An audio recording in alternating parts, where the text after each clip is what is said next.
বাংলাদেশ যতদিন আছে আমাদের দেশ নেত্রী বেগম খালেদা জিয়া আমাদের মাঝখানে থাকবে।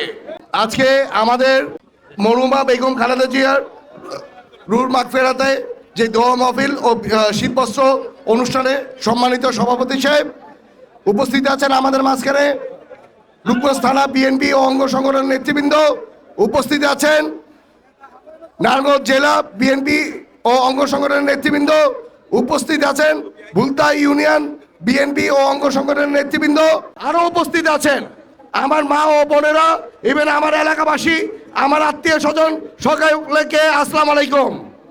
আমরা আজকে মর্মাহত, আমরা দুঃখিত, কারণ আমাদের দেশ নেত্রী বেগম খালেদা জিয়ার মৃত্যুতে এই দেশের বিশাল বড় একটি লস হয়ে গেছে।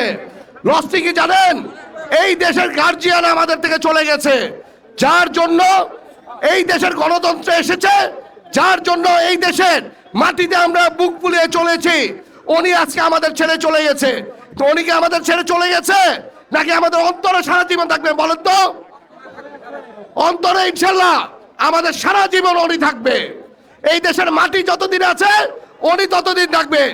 বাংলাদেশ যতদিন আছে আমাদের দেশ নেত্রী বেগম খালেদা জিয়া আমাদের মাঝখানে থাকবে। আপনারা সকলে আমাদের দেশ নেত্রী বেগম খালেদা জিয়ার জন্য দোয়া করবেন যাতে উনি বেহেশতে নসিব হয়। আমরা দোয়া করব আমাদের দলের প্রতিষ্ঠাতা শহীদ রাষ্ট্রপতি জিয়াউর রহমানের জন্য, আমরা দোয়া করব ওনার ছেলে খোকন রহমানের জন্য, আমরা দোয়া করব। এইখানে অনেকের